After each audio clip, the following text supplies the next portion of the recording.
Right now on KGW News, a violent inferno in Clark County. This is a propane tank. There were actually two of them that went off. This one blew up and shot like a rocket from in there out to here. And one that wiped out 7 businesses. Years of work, hard work, it's pretty much gone. Plus, it's a drastic move meant to alter the state of our streets. Portland, you have been patient. I hear you. Your patience has run out. When to expect change from the Rose City's new ban on camping.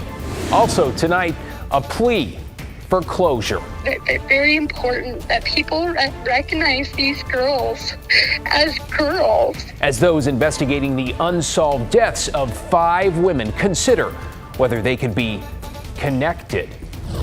Then later. Yes, people are curious. So what exactly are they tracking, and how can you help out? And we begin with that new camping ban in the Rose City. Thanks for joining us. I'm David Molko. Tonight, city leaders say they have hopes it'll help motivate some of those living on the streets to get the help they need, while also tackling crime, rampant drug use, and garbage. Catherine Cook walks us through how officials say it'll all work. With that, I vote aye and the ordinance is adopted. Thank you. On Wednesday, the vote was 3-1 in favor of banning daytime camping in the city of Portland. The new ordinance proposed by Mayor Ted Wheeler bans camping on city property between 8 a.m. and 8 p.m. It also creates a complete camping ban on public property like parks, near schools, and in high-crash corridors. This decision was not difficult for me. Commissioner Dan Ryan was among the council's 3 yes votes. Commissioner Renee Gonzalez and Mayor Wheeler joined him. Commissioner Mingus Mapps was absent from council but supports the ban. We need clarity, and we need a commitment to moving forward that allows us to save the soul of the city. Under the ordinance, homeless people can be warned to move their tents once per day, and if they're warned twice and still refuse to move, then on the 3rd time they can be fined up to $100 and face up to 30 days in jail. City officials say the ordinance will focus on members of the homeless community that refuse services. It's not just the economically displaced. I think Portlanders continue to be very compassionate about that segment of our homeless population, but it's the out-of-control crime, heavy drug use, sex trafficking, drug trafficking that Portlanders are done with. And this feels like a unilateral action by the city instead of in partnership with others. Commissioner Carmen Rubio was the sole no vote. She believes the ordinance criminalizes homelessness and gets ahead of other critical efforts. And I felt like it was not good process to move forward on this policy when we don't yet have other initiatives online, public information about where people can go, and other essential steps that would ensure this was a success as intended. Rubio says she'll be watching and hoping things work out. Commissioner Ryan believes the time for waiting has simply run out. Portland, you have been patient. I hear you. Your patience has run out and the status quo is not working. Okay, Catherine, so what happens now? When does this go into effect? Well, David, the ordinance takes effect in 30 days, around July 7th.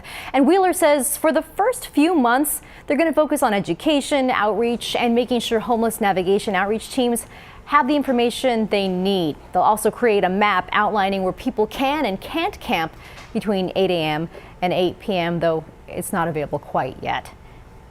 Catherine Cook reporting there. Thank you, Catherine. All right, let's get to some news just in tonight. A warning out of Washington County where the sheriff's office says it is investigating a potentially dangerous batch of drugs and 15 suspected fentanyl overdoses. Of those 15 over the last 5 days, 4 people have now died. One of the deaths was in Beaverton, another in Hillsborough, and 2 in an unincorporated part of Washington County. We'll keep you posted. We've got an update this evening on the deaths of 5 women across our area, with Portland police telling us earlier this week there was no indication their cases were connected.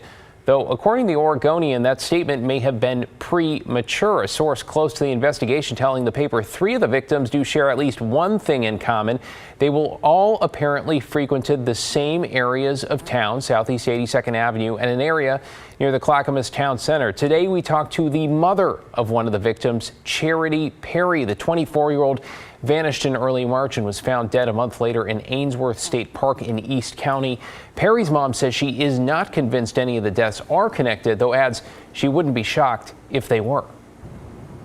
And I had to accept that I may have to wait quite a while to get the answers that I need. Perry's mom says she's been so traumatized since learning of her daughter's death. She has developed a stutter. She's asking that you call police if you know anything about any of these cases to help bring closure and answers. Let's get you caught up on tonight's other headlines now. A search and rescue crew in Clackamas County believes they have found the body of a missing man. His identity has not been released. The 58-year-old disappeared from the Welch's area on Monday. He was out with his brother spreading the ashes of a loved one when they got separated. Rescuers located his body later that night. There is no official cause of death yet, but officials say he may have suffered some sort of medical episode. Closing arguments are underway in the class action lawsuit over the 2020 Labor Day fires. Plaintiffs are suing Pacific Power for $1.6 billion in damages, saying the company could and should have done more to prevent the risk of fires. Lawyers for Pacific Power say it shouldn't be responsible for climate change, and power shutoffs are rare and a last resort. They pointed to the spread of other wildfires and added that it's impossible to eliminate all risk. The case is being heard by a jury. It's already run for 7 weeks. In Portland, police want to seize $30,000 from a business accused of selling magic mushrooms. Last December, you might remember, police raided the Shroom House, which prosecutors say illegally sold psychedelic fungi. The owner is now awaiting trial on charges that include illegal possession and money laundering. A judge has ordered civil forfeiture proceedings to be delayed until that criminal case is resolved. And Oregon's governor has signed a bill tightening punishments for people who organize street races. The law would send people to jail for up to a year and fine them over $6,000 or both. A second offense could lead up to 5 years behind bars. The law also makes it easier for police to seize vehicles involved in illegal street races. And if you prefer 2 wheels to 4, then the city of Portland wants to sign you up. It all has to do with who is cycling, scooting, or skateboarding. Alma McCarty introduces us to a couple who've been tracking the trends for a decade. Wednesday afternoon. Yes, people are curious. On the corner of Northeast 53rd and Hoyt, you'll find Gail Marshall and his wife, Bunny, a clipboard in hand. A lot of people stop and ask. Here the traffic's kind of fast, but where it's a little slower, people often stop and ask us. And then pedestrians ask too. You know, I want to know what we're marking on these sheets. And what they're marking down, the number of bikes and e-scooters and skateboards and one-wheelers passing through. This is a busy area, so we had 85 pass through here in the first hour, and I haven't made the count for the second hour. But this seems normal to me. Volunteers can count all summer long, signing up for 2-hour shifts at more than 300 locations.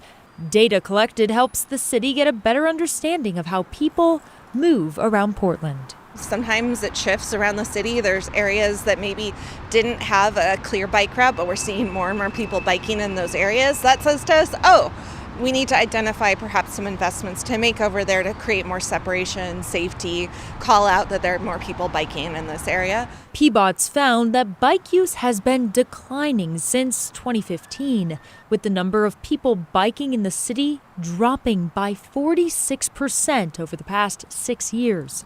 Now they'll determine if the trend is continuing. Since 2014, the city's built more than 120 miles of new bikeways.